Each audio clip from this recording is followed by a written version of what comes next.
धन्यवाद करते हैं आज के इस सुंदर दिन के लिए कि एक बार फिर से हम सब प्रभु की उपस्थिति में पाए जाते हैं और इस समय हम प्रभु के वचन की ओर जाएंगे। यकीनन आज प्रभु ने जो वचन दिया है ये अपने आप में बहुत सामर्थी है। जो उसके प्रकाशन को पकड़ेगा वो एक नई सामर्थ्य को प्राप्त करेगा। जो इसके प्रकाशन को पकड़ेगा उसका प्रभाव केवल पृथ्वी पे नहीं होगा, लेकिन उसका प्रभाव वो स्वर्ग तक जाएगा। हालेलुया। कितने लोग चाहते हैं कि मेरा प्रभाव, मेरी बातों का महत्व केवल पृथ्वी पर ना हो परंतु स्वर्ग में भी हो, कि जो बातें मैं पृथ्वी पे बांध दूं वो स्वर्ग में बांध दी जाए, और जो बातें मैं खोल दूं, हालेलुया, वो स्वर्ग और पृथ्वी दोनों में खोल दी जाए।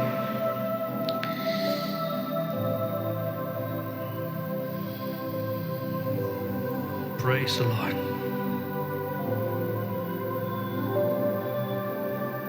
So, हम प्रकाशित वाक्य में देख रहे थे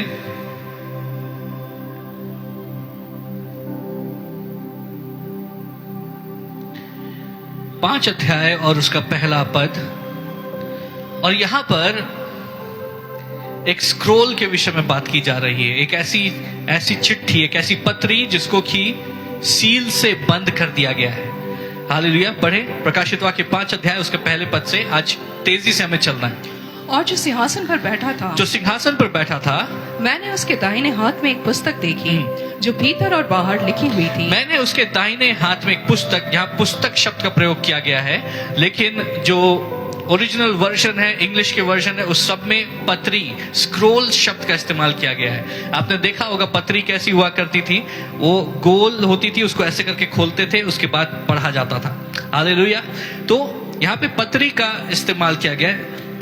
A scroll with writing on both sides and sealed with 7 seals. उस पत्री के ऊपर दोनों तरफ लिखावट थी और उसको 7 मोहरों से सील कर दिया गया था। आगे क्या लिखा? 2 पद पढ़े। फिर मैंने एक बलवंत स्वर्गदूत को देखा जो ऊंची शब्द से यह प्रचार करता था कि इस पुस्तक के खोलने और उसकी मोहरें तोड़ने के योग्य कौन है, और न स्वर्ग में, न पृथ्वी पर और न पृथ्वी के नीचे कोई उस पुस्तक को खोल। न स्वर्ग में, न पृथ्वी पर, न पृथ्वी के नीचे कोई भी ऐसा नहीं है जो इस स्क्रोल को, इस पत्री को खोल सके। जरा सोचें कि जिसने उस पत्री के ऊपर मुहर लगाई है, सील लगाई है, वो कितना सामर्थी इंसान रहा होगा कि उसके अधिकार को तोड़ने के लिए, उसके अधिकार के ऊपर किसी और का अधिकार नहीं है। आपको पता है कि जो मुहर लगाई जाती है, सील लगाया जाता है, अगर एक अधिकारी है और उसने जाकर के किसी ऑफिस के ऊपर सील लगा दी, हम सुनते म्युनिसिपैलिटी ने सील कर दिया, तो क्या करते हैं? ताला लगाते हैं, ताला के ऊपर कुछ ऐसा गलने वाला कुछ चीज होता है, उसको डाल के उसके ऊपर सील लगा देते कि म्युनिसिपैलिटी ने इसको सील कर दिया है। उसके बाद उसको कोई भी नहीं खोल सकता है जब तक कि ऑफिशियली उसका ऑर्डर नहीं आए। कोई भी व्यक्ति उसको हटा करके अपनी चाबी डाल के उसको नहीं खोल सकता है। उसको खोलने के लिए या तो जिसने सील किया है वो अपने अधिकार का इस्तेमाल करेगा, या उसके ऊपर जो अधिकारी है, उसके ऊपर जो अथॉरिटी है, वही जाकर के उस सील को खोल सकते हैं। उससे नीचे के जो भी लोग हैं जिनका अधिकार उस व्यक्ति से, उस ऑफिसर से कम है, वो उस सील को नहीं खोल सकते। तो सील जब लगाया जाता है तो उसको वही खोल सकता है जिसका अधिकार और जिसकी अथॉरिटी सील लगाने वाले से बड़ी है। और इस पत्री के ऊपर जिस व्यक्ति ने सील लगा दी है, जिस प्राणी ने सील लगा दी है, उसका अधिकार इतना अद्भुत है कि वचन हमें बताता है कि स्वर्ग में ध्वनि हो रही है और स्वर्गदूत कह रहे हैं कि कौन है। लोग पुकार रहे हैं, उसमें ऐसी बातें हैं, ऐसा ज्ञान छुपा हुआ है जो लोग चाहते हैं कि उनको पता चले, और उसके बिना वो व्याकुल है। और वो कह रहे हैं कि कौन है जो कि इस पत्री के ऊपर से सील को हटा सकता है। ना तो कोई ऐसा स्वर्ग में है, ना पृथ्वी में है, और ना ही, हालेलुया, इस सृष्टि में कोई ऐसा है जो कि इस पत्री को खोल सके। जरा सोचे कि जिसने उस पत्री के ऊपर अपनी मुहर को लगाया, उसका प्रभाव और उसकी सामर्थ्य स्वर्ग और पृथ्वी में कैसी रही होगी, कोई नहीं खोल पा रहा। आगे क्या लिखा है?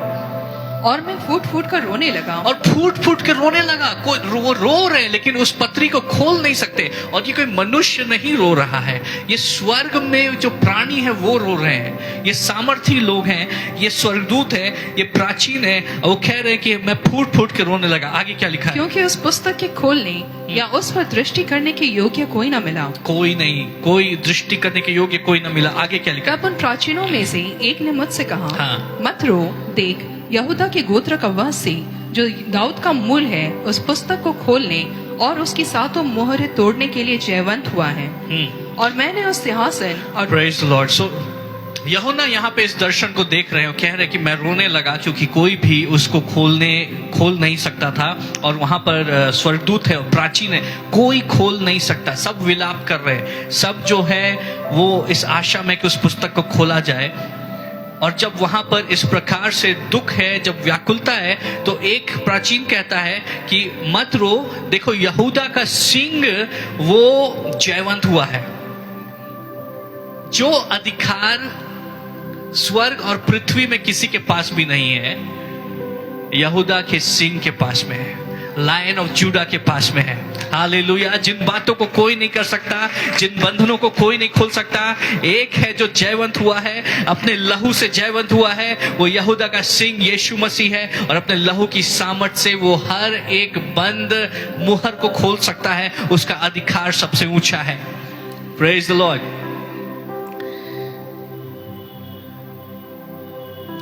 सो वो कहते हैं मत रो, यहूदा का सिंह वो जयवंत हुआ है। और तब यहां पर यीशु मसीह का वर्णन किया गया है कि मैंने एक मेमने को देखा, वो ऐसा था जैसे उसका वध किया गया है। हालेलुया। और वचन हमें आगे बताता है कि यीशु मसीह जाते हैं और उस पत्री को लेते हैं और उसके बाद उसकी मोहरों को खोलना शुरू करते हैं। लेकिन मैं आपसे बातें करना चाहता हूं उस व्यक्ति के विषय में जिसने उस पत्री के ऊपर ऐसी मुहर लगाई। ये व्यक्ति कौन है जिसकी सामर्थ ऐसी है कि स्वर्ग और पृथ्वी और अधोलोक में उसकी अथॉरिटी को कोई क्वेश्चन नहीं कर सकता है। उसके अधिकार से ऊंचा किसी और का अधिकार नहीं हो पा रहा है। ये कैसा प्रभावशाली व्यक्ति है, ये कौन सा प्राणी है। ऐसे हम प्रार्थना में जाएंगे। जीवित अनुग्रहकारी परमेश्वर, आपका धन्यवाद करते हैं। हालेलुया। प्रभु, आज जो वचन तूने स्वर्ग से रिलीज किया है परमेश्वर, वो ऐसा सामर्थी है जिसका प्रभु जब ये वचन रिलीज किया जा रहा था तो स्वर्ग में प्रभु बड़ा युद्ध हुआ और परमेश्वर उसका विरोध किया गया। आज परमेश्वर जैसे इस वचन को प्रभु मैं तेरे लोगों के बीच में रिलीज करता हूं प्रभु, मैं प्रार्थना करता हूं अपने लहू से तू इस स्थान के वातावरण को कवर कर। यहाँ मौजूद हर एक व्यक्ति को तू कवर कर परमेश्वर, क्योंकि ये प्रकाशन जब परमेश्वर रिलीज किया जा रहा है प्रभु, वो वचन परमेश्वर बिल्कुल बहता हुआ परमेश्वर इनके जीवन में उंडेला जाए और ये उसको रिसीव कर सके, समझ सके परमेश्वर, और दृढ़ होने पाए। पवित्र आत्मा, हम आपको अधिकार देते हैं। पवित्र आत्मा, आज के वचन को हम आपके हाथों में सौंपते हैं। हम धन्यवाद करते हैं प्रभु। हालेलुया। Glory glory glory. हर कोई प्रार्थना करे, प्रभु को बोले, प्रभु आज का वचन प्रभु हम रिसीव कर पाए। आज का वचन महत्वपूर्ण है परमेश्वर। हालेलुया। आज का वचन परमेश्वर हमें बलवंत करने वाला है। आज का वचन हमें सामर्थ्य प्रदान करने वाला है। हम तेरा धन्यवाद करते हैं यीशु। Hallelujah, hallelujah, glory, glory Jesus. We worship you, Lord. और यहाँ पे हम देखते हैं कि दानियल जो परमेश्वर का दास है, वो परमेश्वर से अपने लोगों के लिए प्रार्थना कर रहा है।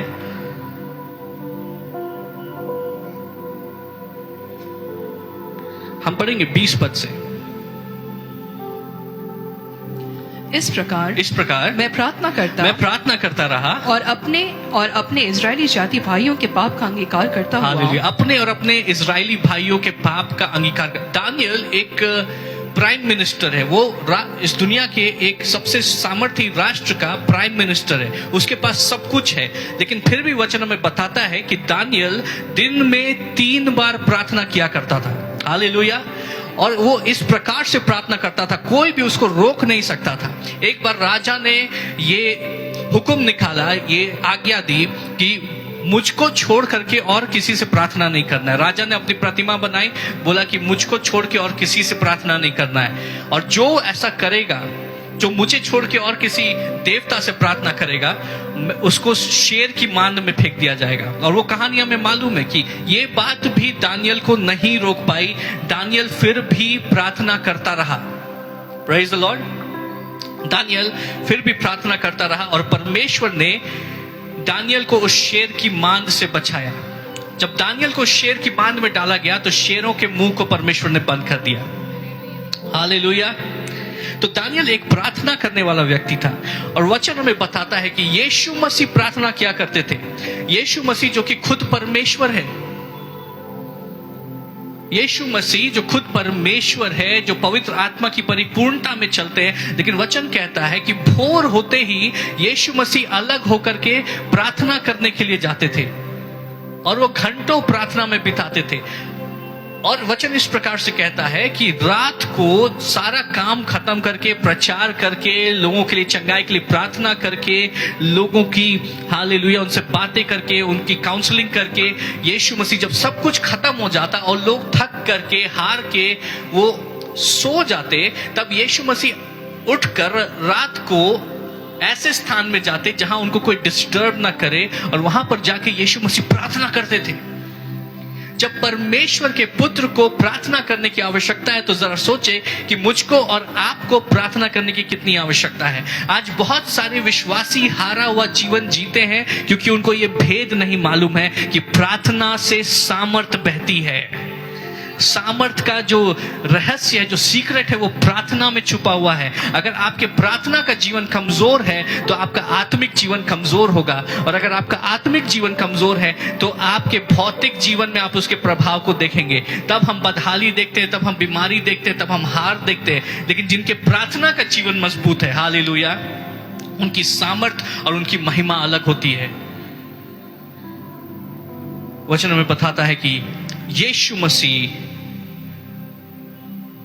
वो अलग हट के प्रार्थना क्या करते थे। दानियल वो प्रार्थना क्या करता था। दानियल एक साधारण व्यक्ति से एक प्राइम मिनिस्टर कैसे बना।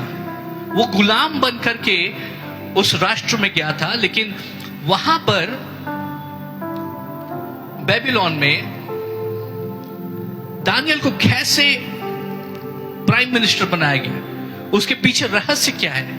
वो ये है कि दानियल एक प्रार्थना करने वाला व्यक्ति था। हालेलुया। और 21 पद में इस प्रकार से लिखा है, हम पढ़े। तब वह पुरुष जिब्राइल, तब वह पुरुष, इसको ध्यान दीजिए यहाँ क्या लिखा है। लिखा है तब वह पुरुष जिब्राइल, जिसे मैंने उस समय देखा था जब मुझे ये पहले दर्शन हुआ। तब वो पुरुष जिब्राइल जिसे मैंने उस समय देखा जब मुझे पहले दर्शन हुआ था, उसने वेग से उड़ने की आज्ञा पाकर। ये कैसा पुरुष है जो वेग से उड़ता है। उसने वेग से उड़ने की आज्ञा पाकर सांझ के अन्न बलि के समय मुझको छू लिया और मुझे समझाकर मेरे साथ बातें करने लगा। ये वेग से उड़ने वाला पुरुष जिसका नाम जिब्राइल है, ये कौन है? कौन सा ऐसा कोई है यहाँ पे जो उड़ सकता है सुपरमैन के जैसे? हालेलुया। कौन सा पुरुष है जो वेग से उड़ता है, जिसका नाम जिब्राइल है, गैब्रियल है। आपको पता है गैब्रियल किसका नाम है? पहली बात है वो कोई पुरुष नहीं है, वो एक स्वर्गदूत है। दूसरी बात, वो कोई साधारण स्वर्गदूत नहीं है, वो सबसे ऊंचा अथॉरिटी रखने वाला आर्क एंजल जिसको कहा जाता है, जो स्वर्गदूतों के ऊपर प्रमुख होते हैं, वो आर्क एंजल्स में से एक है गैब्रियल स्वर्गदूत, जो मरियम के पास में संदेश लेकर के आया।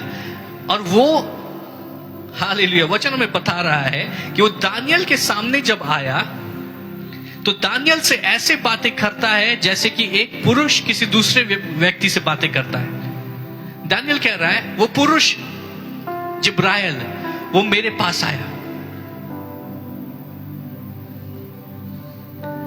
परमेश्वर के लोगों, अगर आपके प्रार्थना का जीवन मजबूत है, अगर आप परमेश्वर की करीबी में चलना जानते हैं, आप स्वर्गदूतों से ऐसे बातें करेंगे जैसे कि आप किसी साधारण व्यक्ति से बातें कर रहे हैं। क्या कुछ लोगों को समझ में ही नहीं आया? Hallelujah, hallelujah.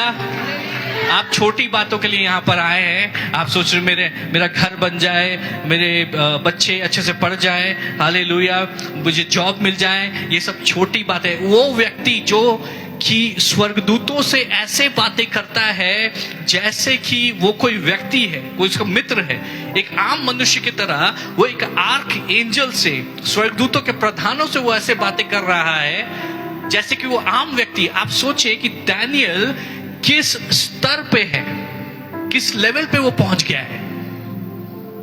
और दानियल क्या है? दानियल ने भी एक मनुष्य, वो एक मनुष्य है, मनुष्य की तरह उसने जन्म लिया, मनुष्य की तरह वो बड़ा हुआ। एक समय था वो गुलाम था, लेकिन उसके जीवन में एक बात महत्वपूर्ण थी कि वो प्रार्थना करता था, वो प्रार्थना करता था, वो प्रार्थना करता था। हालेलुया। जो प्रार्थना करने वाले लोग होते हैं वो साधारण लोग नहीं रहे हो जाते, वो अलौकिक लोग हो जाते हैं। वो अलौकिक लोग हो जाते हैं, वो साधारण नहीं होते हैं। मेरी प्रार्थना है कि आज के वचन की जो गहराई और गंभीरता है उसको आप समझें। और जो व्यक्ति स्वर्गदूतों से आमने सामने बात कर सकता है, उसके लिए नौकरी, उसके लिए घर, उसके लिए प्रभाव, उसके लिए ऐश्वर्य, ये सारी बातें कुछ नहीं है। हालेलुया।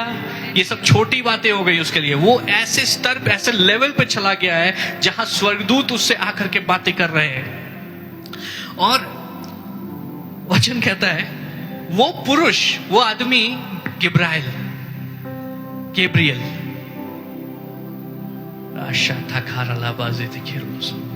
इसको समझना मुश्किल है। कोई ऐसा व्यक्ति, कोई व्यक्ति ऐसा हो सकता है प्रार्थना में, और उस व्यक्ति की प्रार्थना में कैसी सामर्थ होगी। अगर आप स्वर्गदूतों से आमने सामने बातें करने लगे, आप जो बोलेंगे वो हो जाएगा। आप जिसको आशीष दे देंगे वो आशीषित हो जाएगा। आप जिसके ऊपर आशीष रोक देंगे उसके ऊपर आशीष रुक जाएगी। और व्यक्तियों को तो छोड़िए, आप राष्ट्रों के भविष्य को निश्चित करेंगे। Praise the Lord। तो अगर आप छोटी बातों को, आपको लगा कि मैं आज चर्च जा रहा हूं, छोटी बातें, 2 रोटी 5 मछली 5,000 को खाना खिलाया, ये सब नहीं। आप ही, हम लोग आज बड़ी बातों की तरफ हम लोग देख रहे हैं। तो पहले ही तैयार हो जाइए, आज हम लोग बड़ी बातों की तरफ देख रहे हैं। परमेश्वर आज हमें गहरा प्रकाशन देने जा रहे हैं।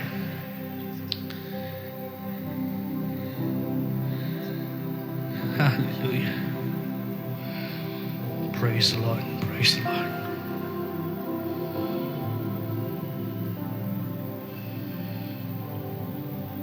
और 10 पद में हम देखें, पहला पद से पढ़े। फारस देश के राजा खुसरो के राज्य के 3रे वर्ष में दानियल पर, जो बेलतशस्सर भी कहलाता है, एक बात प्रकट की गई। और यह बात सच थी कि बड़ा युद्ध होगा। उसने इस दानियल के ऊपर एक बात प्रकट की गई कि क्या होगा? एक बड़ा युद्ध होगा। आप प्रार्थना करते करते आप एक ऐसे स्थान में आ सकते हैं जहां पे परमेश्वर इस पृथ्वी पे कोई भी बात आपको बताए बिना नहीं करेंगे।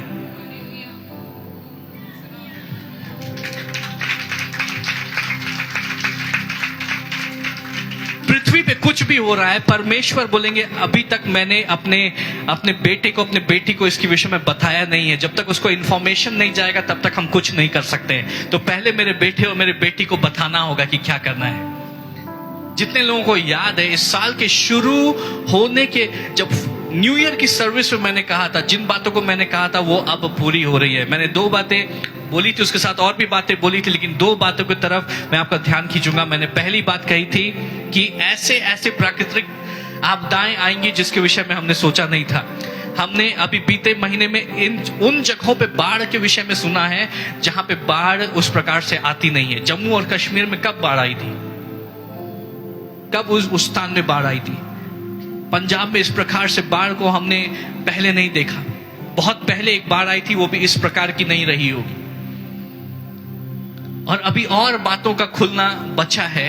उसके साथ मैंने बोला था अर्थव्यवस्था हिलाई जाएगी। किसको मालूम था कि एक दूसरे राष्ट्र के प्रेसिडेंट जो है हमारे देश के ऊपर 50% टैरिफ लगाएंगे, जिससे सारी इंडस्ट्रीज हिल जाएगी। किसी ने नहीं सोचा था, लेकिन वो बातें पूरी हो रही है। हालेलुया। अब मैंने इस बात को थर्सडे को कहा कि अभी ये खत्म नहीं हुआ है, अभी सिस्टम को हिलाया जाना बचा है। मैं प्रॉफिटिकली बोल रहा हूं कि ऐसे स्थान, ऐसे इंडस्ट्रीज हिलाई जाएंगी जिसके विषय में हमने सोचा नहीं है, लेकिन परमेश्वर ने कहा कि इन सब बातों के बीच में मेरे लोग उन्नति करते जाएंगे, मेरे लोग आशीषित होते जाएंगे, मेरे लोग बढ़ते जाएंगे। हालेलुया। तो आपका भरोसा किसके ऊपर है? क्या आपका भरोसा इस संसार की व्यवस्था के ऊपर है या आपका भरोसा यीशु है? अगर आपका भरोसा यीशु है तब हालेलुया आप चट्टान पर स्थापित हैं और आप उन्नति करते जाएंगे। सो यहां पर हम देखते हैं दानियल को परमेश्वर बोलते हैं एक बड़े युद्ध के विषय में, और दानियल शोक करता है और वो प्रार्थना कर रहा है, वो उपवास कर रहा है। 5 पद में इस प्रकार से लिखा है, तब मैंने आंख उठाकर देखा कि सन का वस्त्र पहने हुए और उफाश देश के कुंदन से कमर बांधे हुए एक पुरुष खड़ा है। सन का वस्त्र पहने हुए और उफास देश के कुंदन मतलब सोने से कमर बांधे हुए एक पुरुष खड़ा है। उसका शरीर फिरोजा के समान, उसका मुख बिजली की नाई, उसकी आंखें जलते हुए दीपक की सी। उसका मुख कैसा? बिजली की नाई। Praise the Lord.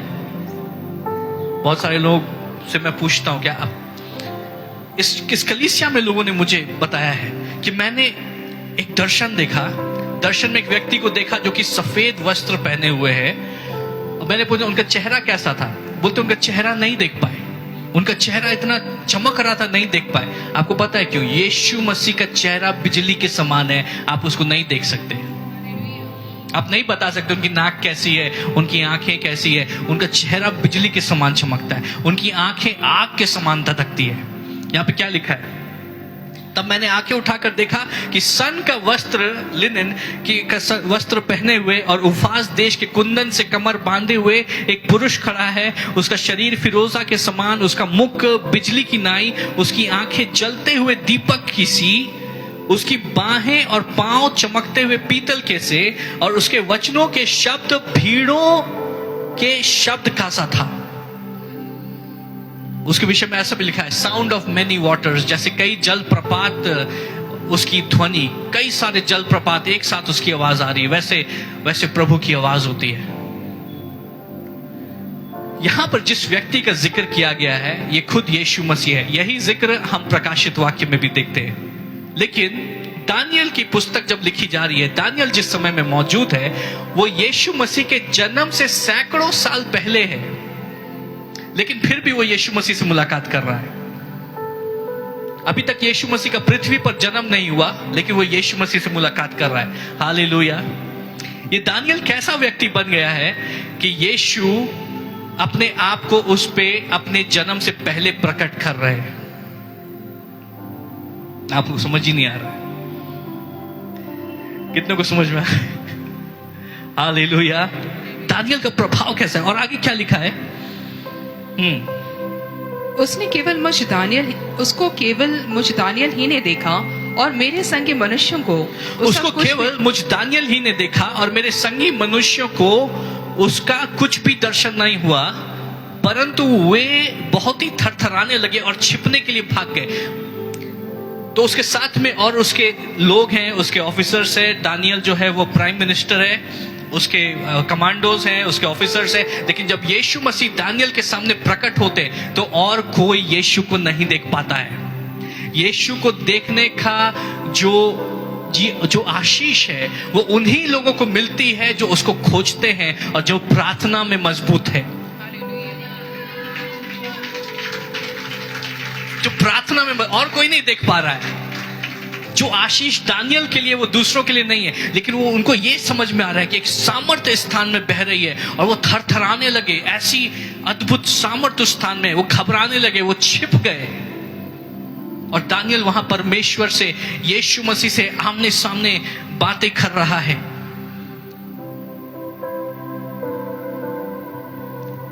वचन इस प्रकार से कहता है, तो भी मैंने उस पुरुष के वचनों का शब्द सुना, और जब वह मुझे सुन पड़ा तब मैं मुंह के बल गिर गया और गहरी नींद में भूमि पर औंधे मुंह पड़ा रहा। आपने इस चीज को अनुभव किया है बीते दिनों? हालेलुया। यहाँ पे कई लोगों के ऊपर परमेश्वर की आत्मा ऐसे सामर्थ्य से उतरी है कि आप खड़े नहीं रह पाए, आप गिर गए, आपको लगा कि आपका शरीर हल्का हो गया। परमेश्वर की ऐसी उपस्थिति कि जब वो आती है तो हम खड़े नहीं रह पाते हैं। बहुत सारे लोग इस प्रकार से बोलते हैं कि जब पास्टर्स प्रार्थना करते हैं तो लोग गिरते हैं, तो वो नहीं होना चाहिए, वो थियोलॉजिकली सही नहीं है। और बाइबल में कहाँ लिखा है? वचन में, दानियल की पुस्तक में यहाँ पे लिखा है, जब यीशु मसीह दानियल के सामने आकर के खड़े हुए, परमेश्वर की उपस्थिति दानियल के सामने थी, दानियल खड़ा नहीं रह सका, वो गिर गया। हालेलुया। और वो कहता है, जब मैंने उसके वचनों का शब्द सुना तब मैं मुंह के बल गिर गया और गहरी नींद में भूमि पर औंधे मुंह पड़ा रहा। उसको सुध बुध नहीं हो, गहरी नींद में चला गया। यीशु मसीह को शांति का राजा ऐसे ही नहीं कहा जाता है। जब वो आके आपके सामने खड़े होंगे, आप ऐसी शांति से भर जाएंगे, आप अपनी सारी चिंताओं को भूल जाएंगे, और आप गहरी नींद में जैसे एक बच्चा आराम से सोता है, आप उस प्रकार से कई लोग सो जाते हैं। हालेलुया। तो बहुत सारे लोग बोलते हैं, ऐसा मेरे साथ क्यों हुआ? ये उसका एक्सप्लेनेशन है। क्या हो रहा है? यीशु ने आपको छुआ, यीशु आपके करीब आए, तब आपने उस चीज को अनुभव किया। और ये एक दिव्य अनुभव है, ये सबको नहीं मिलता है। तो जिनको ये अनुभव मिला है, आप बहुत आशीषित हैं। Praise the Lord। फिर किसी ने अपने हाथ से मेरी देह को छुआ और मुझे उठाकर घुटनों और हथेलियों के बल थरथराते हुए बैठा दिया। दानियल थरथरा रहा है। आपने देखा है कलीसिया में लोग थरथरा रहे हैं। यहां पे हमने देखा है लोग थरथराने लगते हैं। क्यों? दानियल थरथराया क्योंकि यीशु वहां मौजूद थे।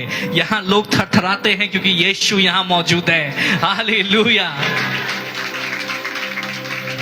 दानियल कहता है, मैं थरथराते हुए बैठा दिया।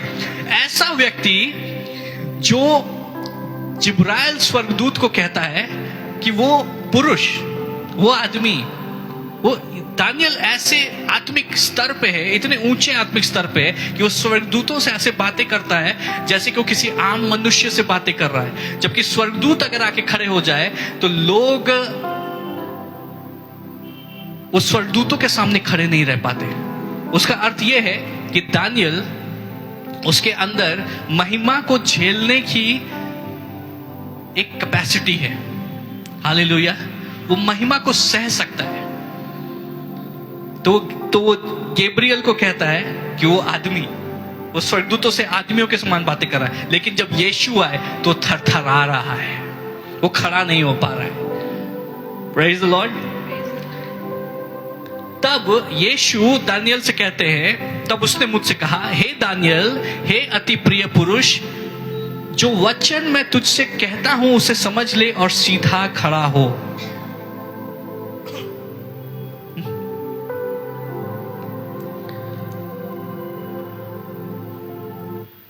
परमेश्वर का वचन कहता है, यीशु ने दानियल को कहा, यू आर हाईली फेवर्ड, तुम पे बहुत कृपा हुई है, तुम स्वर्ग के चहेते हो, तुम स्वर्ग के पसंदीदा व्यक्ति हो। Praise the Lord. आप प्रार्थना करते करते आप एक ऐसे स्थान पे जा सकते हैं, आपका प्रभाव स्वर्ग में ऐसा हो सकता है कि स्वर्गदूत आपको देख करके बोले कि ये व्यक्ति यीशु का पसंदीदा व्यक्ति है, ये व्यक्ति परमेश्वर का फेवरेट व्यक्ति है, इसको स्वर्ग में बहुत आदर मिला हुआ है। हालेलुया। ये एक बात होती है कि मनुष्य आपकी तारीफ करे, ये दूसरी बात है कि यीशु खुद आकर के दानियल की तारीफ करे, बोलते कि यू आर हाईली फेवर्ड। कैसे एक आम आदमी कैसे उस स्थान पे पहुंच जाता है जहां पे अब वो आम आदमी नहीं है, अब वो एक अलौकिक व्यक्ति बन गया है। यीशु कहते यू आर हाईली फेवर्ड, तुम अति प्रिय हो, तुम परमेश्वर के अति प्रिय हो। जो वचन मैं तुझसे कहता हूं उसे समझ ले और सीधा खड़ा हो, क्योंकि मैं अभी तेरे पास भेजा गया हूं। जब उसने मुझसे यह वचन कहा तब मैं खड़ा तो हो गया, परंतु थरथराता रहा।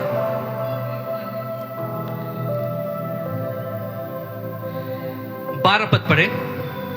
फिर उसने मुझसे कहा, हे दानियल, मत डर, क्योंकि पहले ही दिन को जब तूने समझने बूझने के लिए मन लगाया और अपने परमेश्वर के सामने अपने को दीन किया, उसी दिन तेरे वचन सुने गए। और दानियल किसी बात के लिए प्रार्थना कर रहा है, और वो किस बात के लिए प्रार्थना कर रहा है? दानियल प्रकाशन के लिए प्रार्थना कर रहा है। हालेलुया। आपको पता है स्वर्ग में लोग, जो प्राणी हैं, जो स्वर्गदूत हैं, वो उदास क्यों हैं? क्योंकि उस पत्री में प्रकाशन छुपा हुआ है, और वो प्रकाशन कोई प्राप्त नहीं कर सकता है। इस पूरी सृष्टि में जो सबसे ज्यादा कीमती चीज है वो क्या है? वो ज्ञान है, वो प्रकाशन है। Praise the Lord.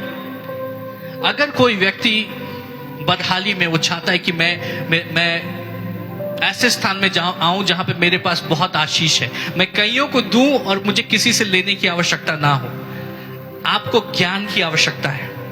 इसलिए संसार में हम देखते हैं जिनके पास ज्यादा ज्ञान होता है उनके समय का महत्व बढ़ जाता है। अगर एक वकील है और वो वकील अच्छे से पढ़ाई करे और अपने ज्ञान को वो और ज्यादा तेज करे, तो कई वकील ऐसे हैं जो कि हर मिनट आपसे 1000 रुपए ले सकते हैं। अगर आप उनके साथ 10 मिनट बैठेंगे वो 10,000 रुपए आपसे ले लेंगे। सुप्रीम कोर्ट के जो वकील होते हैं उनकी एक हियरिंग, वो केवल जाके वहां खड़े होंगे और 5 मिनट आपके लिए जिरा करेंगे, और उनकी फीस 1 लाख रुपए, 5 लाख रुपए, और बयान नहीं किया जा सकता है कि कितना है। उनके समय का वैल्यू है। डॉक्टर्स को आपने देखा है, डॉक्टर्स के ऑफिस में आप जाते हैं, आप वहां वेट करते हैं केवल उससे 5 मिनट बात करने के लिए। वो आपको देखेंगे, आपकी रिपोर्ट देखेंगे, आपके नर्व्स को देखेंगे, आपकी आंखों को देखेंगे और मेडिसिन लिखेंगे या टेस्ट जो भी है। डॉक्टर्स के पास आप जाते, 5 मिनट आप बैठे और आपको 1500 रुपए देने, 2000 देने। जितना बड़ा डॉक्टर होगा, जितना उसका ज्ञान होगा, उतना उसके समय का वैल्यू बढ़ता जाता है। हालेलुया। तो जिसके पास ज्ञान होता है उसके समय का मोल बढ़ता है, जिसके समय का मोल बढ़ता है उसके पास आशीषें आती हैं, और आशीषें बहते हुए आती हैं। तो इस संसार में सबसे ज्यादा मूल्यवान क्या चीज है? ना सिर्फ इस संसार में, आप सोचे कि स्वर्गदूत किस चीज की फिराक में रहते हैं? स्वर्गदूत क्या सोचते होंगे? किस चीज को पाने के लिए स्वर्गदूत व्याकुल रहते होंगे? वो ज्ञान है। हालेलुया। जो जितना ज्ञान प्राप्त करेगा वो उतना ऊंचे उठते जाएगा।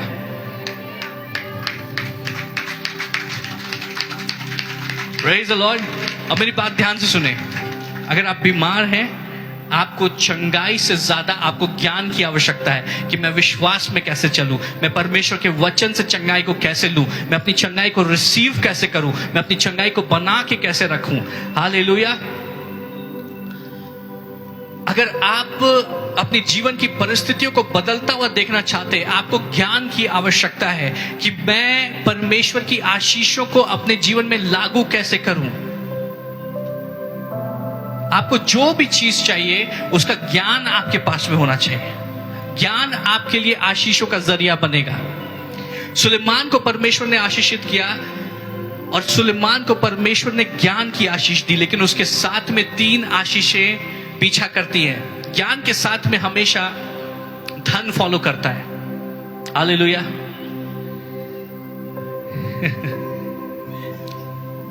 बहुत सारे लोग धन के लिए प्रार्थना करते हैं। अगर धन किसी मूर्ख व्यक्ति के पास होगा, वो उसके पास ठहरा नहीं रहेगा, वो बह जाएगा। इसलिए कई अरबपति और करोड़पति लोग अपने बच्चों को जब अपनी जायदाद देते हैं, उसके बच्चे उनको उड़ा देते हैं, क्योंकि उनके पास में ज्ञान नहीं होता उसको संभालने के लिए। लेकिन कोई ऐसा व्यक्ति जिसके पास कुछ नहीं है लेकिन उसके पास ज्ञान है, हालेलुया, नॉलेज है, तो उसके पास कुछ नहीं होगा, उस कुछ नहीं से भी वो बड़े करोड़ों अरबों की संपत्ति वो खड़ी कर सकता है और वो उसको संभाल सकता है। तो आशीषों को पाने और आशीषों को संभालने के लिए ज्ञान की आवश्यकता है। Praise the Lord. तो सृष्टि में सबसे ज्यादा महत्वपूर्ण क्या चीज है? आपकी परिस्थिति को बदलने के लिए आज आपको क्या चाहिए? उस बंधन को तोड़ने के लिए क्या चाहिए? अपने परिवार की परिस्थिति को बदलने के लिए क्या चाहिए? ज्ञान। और सबसे ऊंची श्रेणी जो है, जो ज्ञान की सबसे ऊंची श्रेणी है, जो साइंस के भी ऊपर है, जो हालेलुया आर्ट्स के भी ऊपर है, जो कॉमर्स के भी ऊपर है, सबसे ऊंची श्रेणी है, वो आत्मिक ज्ञान है। और आत्मिक ज्ञान यहां से प्राप्त होता है। Praise the Lord। तो आप सबसे आज यहां बैठे, आप सबसे ऊंची श्रेणी के ज्ञान को प्राप्त करने के लिए बैठे हैं। इसलिए हो सकता है यहां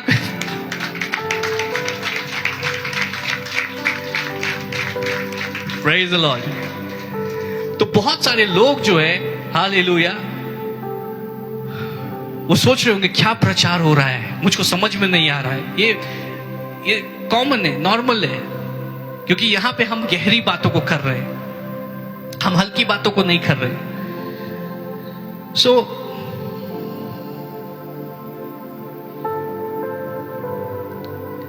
यीशु दानियल को कहते हैं कि दानियल, तुमने पहले दिन ज्ञान के लिए प्रार्थना की थी, प्रकाशन के लिए, कि आने वाले समय में क्या होने वाला है, अंत के दिनों में क्या होने वाला है, उसके प्रकाशन के लिए तूने प्रार्थना की थी। और जिस दिन तूने प्रार्थना की थी उसी दिन वो इंफॉर्मेशन वो रिलीज कर दिया गया। लेकिन कुछ ऐसी फाइल, स्वर्ग की एक ऐसी फाइल जो इतनी ज्यादा सामर्थी है और शैतान के साम्राज्य के लिए इतनी ज्यादा घातक है कि शैतान चाहता ही नहीं है कि वो ज्ञान की फाइल परमेश्वर के सिंहासन से किसी मनुष्य के हाथ में पड़े। तो यहां इस प्रकार से लिखा है,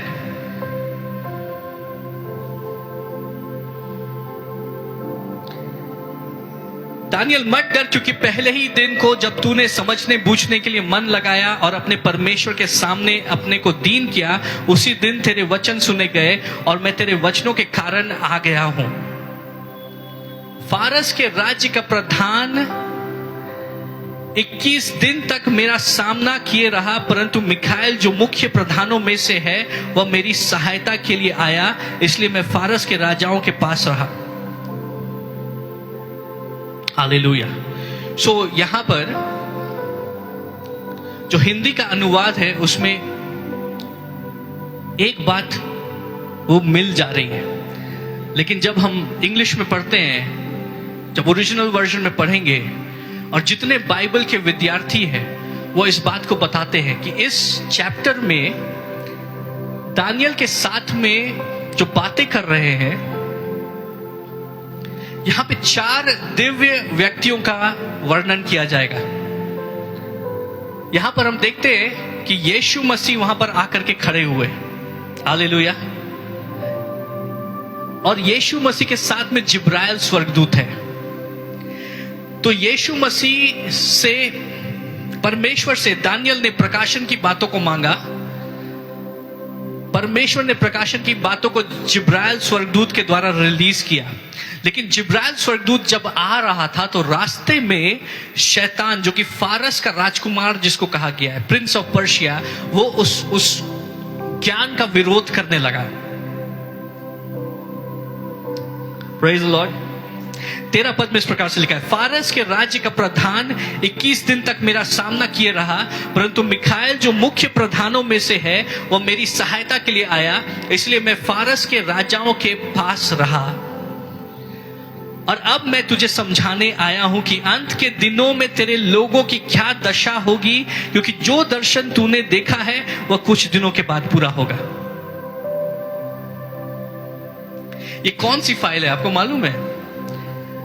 ये फाइल जो आई है दानियल के पास में, जिब्राइल स्वर्गदूत उसको लेकर के आ रहा था, लेकिन फारस का राजकुमार जो कि शैतान का प्रधान है,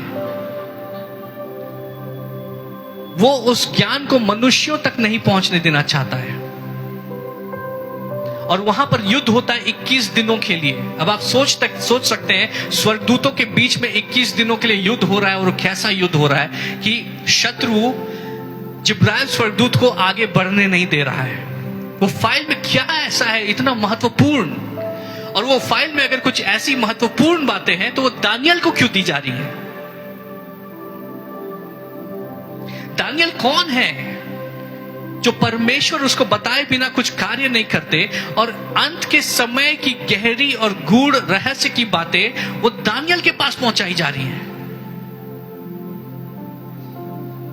कितने लोग न्यूज पढ़ते? हालेलुया। जितने लोग न्यूज पढ़ते उनको पता है कि हालेलुया, दुनिया में क्या चल रहा है उसकी में हम रुचि रखते हैं। यहां पे स्वर्ग में क्या चल रहा है, स्वर्ग की सीक्रेट फाइल्स वो ट्रांसफर की जा रही है, और शैतान नहीं चाहता कि वो मनुष्यों के हाथ में लगे। तब मिखाएल स्वर्गदूत आता है, और मिखाएल स्वर्गदूत आकर के लड़ाई करता है और जिब्राइल के लिए रास्ता बनाता है। अब जिब्राइल स्वर्गदूत वो दानियल के सामने है, लेकिन वो अकेले दानियल के सामने नहीं है, उसके साथ में यीशु मसीह भी वहां मौजूद है।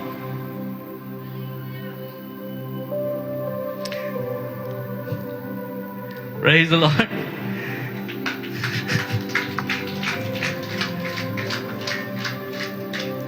एक व्यक्ति के पास ज्ञान पहुंचाने के लिए, इंफॉर्मेशन पहुंचाने के लिए स्वर्गदूतों में लड़ाई हो रही है।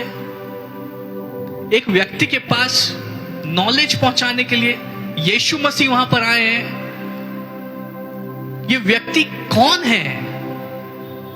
इसका प्रभाव कैसा है? इसमें क्या खास बात थी? इस व्यक्ति में खास बात बस इतनी थी कि ये व्यक्ति प्रार्थना करने वाला व्यक्ति है।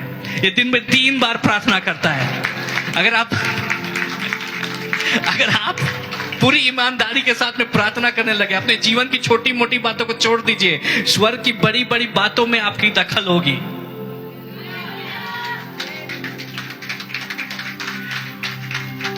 हम अभी भी बोल रहे हो मेरा फ्रिज टूटा हुआ है, फ्रिज नया बनाना है, प्रभु हमको फ्रिज दे दीजिए। मेरा बेटा बोल रहा था, हालेलुया, मिस मेरे बेटे को पढ़ा रही थी और उन्होंने उसको बोला कि मैं किसी बात के लिए प्रार्थना कर रही हूं लेकिन वो नहीं हुआ, तो मेरा बेटा कहने लगा आपको मेरे पापा के जैसे प्रार्थना करना चाहिए। तो मिस बोले कैसे प्रार्थना करना चाहिए? वो बोला कि मेरे पापा जो हैं वो अपने ऑफिस में जाते हैं और रूम बंद कर लेते हैं और उसके बाद प्रभु को बोलते हैं दो मुझे दो।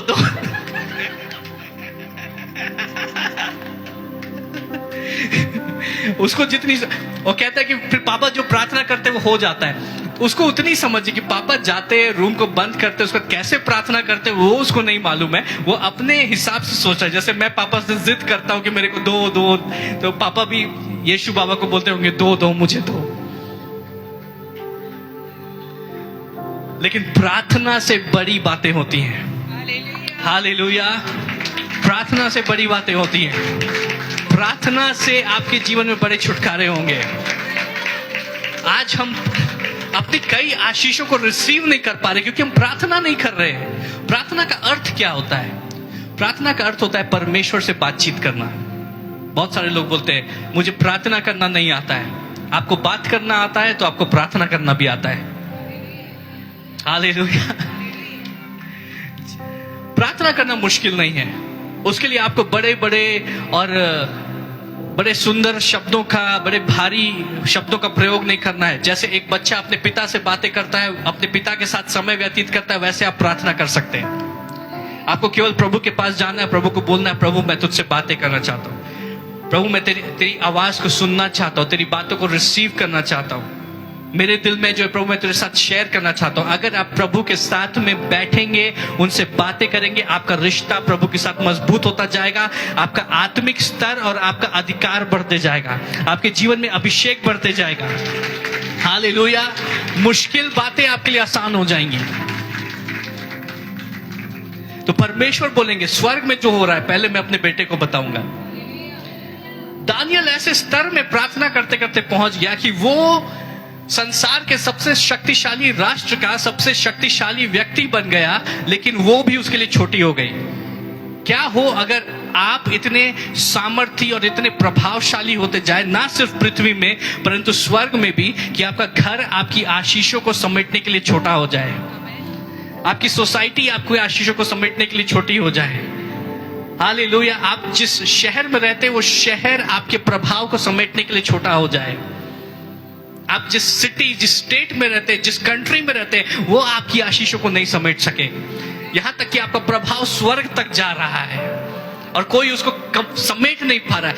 हालेलुया। बहुत लोगों को समझ ही नहीं आ रहा है। सब लोग खड़े हो जाइए एक बार।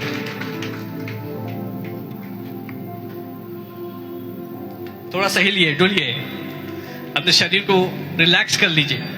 Praise the Lord. हालेलुया। अपने बगल वालों से हाथ मिलाए, बोले जागते रहो, जागते रहिए, बैठ जाइए।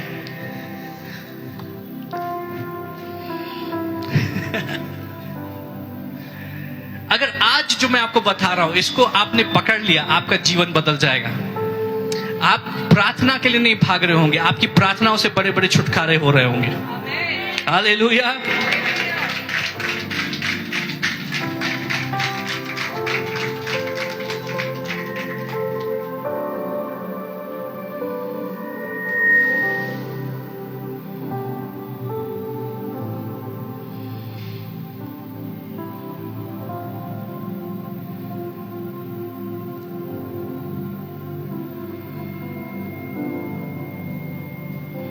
फिर इस प्रकार से लिखा है, Praise God,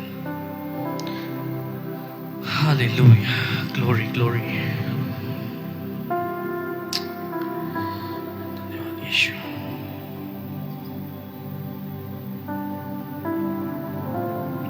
बीस पद को पढ़े।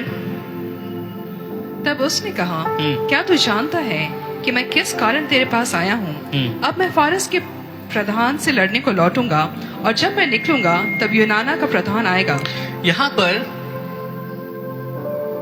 हम देख रहे हैं जिब्राइल स्वर्गदूत का वर्णन है, यीशु मसीह का वर्णन है और दो ऐसी शक्तियों का वर्णन है। फारस का प्रधान, हमने इस वक्त इस प्रचार को सुना है कि दानियल ने प्रार्थना किया और 21 दिन तक प्रिंस ऑफ पर्शिया उसकी प्रार्थना के उत्तर को रोके रहा। लेकिन केवल प्रिंस ऑफ पर्शिया वहां नहीं लड़ रहा था, लेकिन यूनान का प्रधान, प्रिंस ऑफ ग्रीस, ये सब दुष्टात्माओं के प्रधानों का नाम है। वे लड़ रहे थे इस फाइल को दानियल तक पहुंचने से रोकने के लिए। और जिब्राइल बोलता, अभी मैं यहां से लौटूंगा तो मुझे प्रिंस ऑफ ग्रीस उससे भी लड़ाई करनी है। ये कैसी फाइल है जो इतनी महत्वपूर्ण है स्वर्ग के लिए और अंधकार के साम्राज्य के लिए कि युद्ध हो रहा है और वो एक व्यक्ति को पहुंचाई जा रही है। और उस व्यक्ति के पास क्यों लाई गई है, क्यों उसको बताया जा रहा है?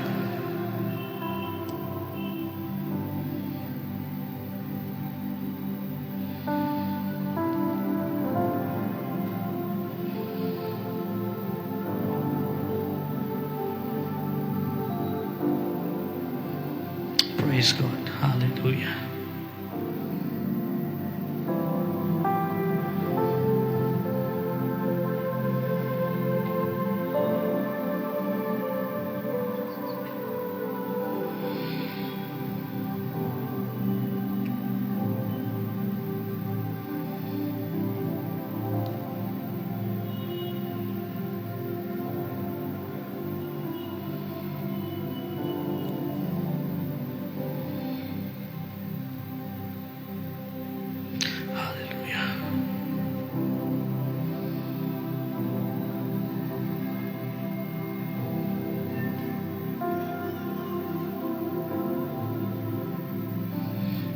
हम पढ़ेंगे 12 पद। तो उस फाइल के विषय में बताया जाता है दानियल को, उसमें आने वाले समय के विषय में, हमारे समय में जो बातें हो रही हैं वो सब दानियल को बता दी गई थी। वो सारी बातें परमेश्वर उसको बताते हैं, लेकिन उस फाइल पर दानियल को देने के बाद में एक काम करने के लिए बोलते। 4 पद हम पढ़े, गौर से देखिए। 12 का 4, 12 का 4 यहां इस प्रकार से लिखा है, परंतु हे दानियल, तू इस पुस्तक पर मुहर करके इन वचनों को अंत समय तक के लिए बंद रख। तू इस पुस्तक पर, तू इस पत्री पे मुहर करके इन वचनों को अंत समय तक के लिए बंद रख। और बहुत लोग पूछ पाछ और ढूंढ ढांड करेंगे और इससे ज्ञान बढ़ भी जाएगा। हालेलुया। यह सब सुन, पढ़े 5 पद, यह सब सुन यह सब सुन मुझ दानियल ने दृष्टि करके क्या देखा मुझ दानियल ने दृष्टि करके क्या देखा कि और दो पुरुष खड़े हैं। हाँ। एक तो नदी के इस तीर पर और दूसरा नदी के उस तीर पर है। तो कितने पुरुष वहां पे खड़े हैं? दानियल नदी के किनारे था और वहां पे कितने लोगों को देखता है? 2 लोगों को देखता है और उसका वर्णन करता है 6 पद। तब जो पुरुष सन का वस्त्र पहने हुए नदी के जल के ऊपर था, उसने उन पुरुषों में से एक से पूछा, इन आश्चर्य कर्मों का अंत कब तक होगा? हालेलुया। सो एक पुरुष है जो नदी के ऊपर है और वो सन का वस्त्र पहने हुए। सन का वस्त्र कौन पहनते हैं? यीशु मसीह पूछते हैं। हालेलुया।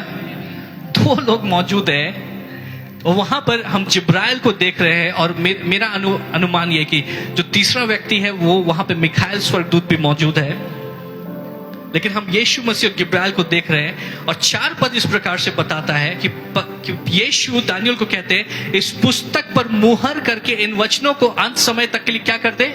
बंद कर दे। हमने शुरू में देखा कि स्वर्ग में एक पत्री है, उस पत्री में ऐसा रहस्य है जिसको पाने के लिए सब लोग व्याकुल हैं और उसके बिना लोग दुखी हो रहे हैं, आंसुओं को बहा रहे हैं, और उस पत्री को केवल एक जन खोल सकता है, वो यीशु मसीह है। मतलब उस पत्री को जिसने बंद किया उसका अधिकार इतना महान, इतना सामर्थ्य था कि स्वर्ग, पृथ्वी और अधोलोक में कोई भी उसकी अथॉरिटी को कैंसिल नहीं कर सकता था। केवल यीशु अपने लहू की सामर्थ्य से उस पत्री को खोल सकते थे। और वो व्यक्ति कौन है? उसका प्रकाशन हम दानियल में देखते हैं कि दानियल के पास वो फाइल पहुंचाई गई, वो पत्री पहुंचाई गई ताकि दानियल क्या करे? उस पत्री को सील कर दे अंत के समय तक के लिए। तो जो पत्री हम प्रकाशित वाक्य में देखते हैं वो पत्री दानियल ने सील की थी। वो कौन सामर्थी व्यक्ति था जिसकी हालेलुया अथॉरिटी को कोई कैंसिल नहीं कर सकता था? वो एक आम व्यक्ति था जो प्रार्थना करते करते परमेश्वर का अति प्रिय हो गया। हालेलुया।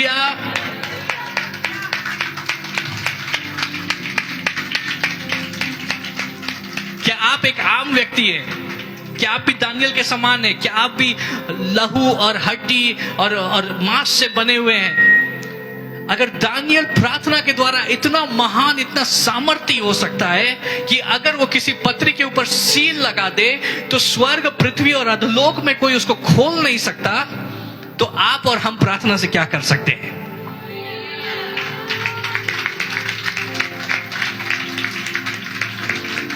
हमारी प्रार्थनाओं से क्या क्या हो सकता है? वो एक दानियल था। यहां हम 100 से ज्यादा लोग हैं। अगर हम प्रार्थना करने लगे, एक मन होकर प्रार्थना करने लगे, यीशु मसीह ने कहा अगर तुम मुझ में बने रहो और मेरे वचन तुम में बने रहे तो जो कुछ तुम मांगोगे मैं तुम्हारे लिए कर दूंगा। जो कुछ, हालेलुया, प्रेज़ द लॉर्ड, जो कुछ तुम मांगोगे वो मैं तुम्हारे लिए कर दूंगा। तुम्हें पता ही नहीं है तुम्हारे पास कैसा अधिकार है, तुम्हें पता ही नहीं है परमेश्वर ने तुम्हें कैसी सामर्थ्य प्रदान की है। जो कुछ तुम पृथ्वी पर बांध दोगे वो स्वर्ग में बांध दिया जाएगा। जो कुछ तुम पृथ्वी पे खोल दोगे वो स्वर्ग में खोल दिया जाएगा। जो आशीषें तुम पृथ्वी पर रिलीज कर दोगे, हालेलुया, वो स्वर्ग से रिलीज हो जाएंगी। ये बात अगर आपको उत्साहित नहीं कर रही है तो मुझे नहीं पता कि आपको क्या बात उत्साहित करेगी।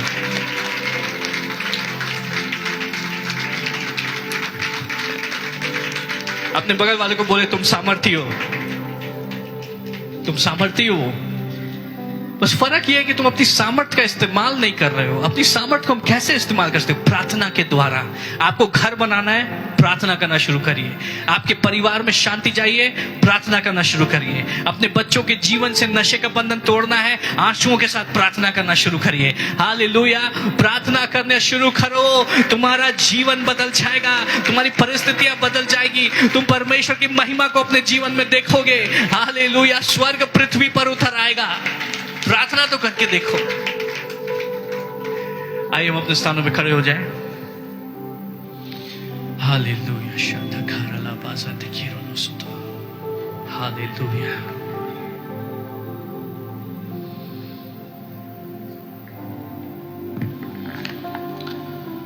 Praise the Lord, praise the Lord, praise the Lord। हर कोई प्रार्थना करे, प्रभु का धन्यवाद करे। इस समय लीडर्स आ जाएंगे, हम कम्युनियन की ओर जाएंगे। कम्युनियन के बाद में मैं चाहता हूं कि आज जितने लोग बीमार हैं उनके लिए ले हैंड प्रेयर होगी।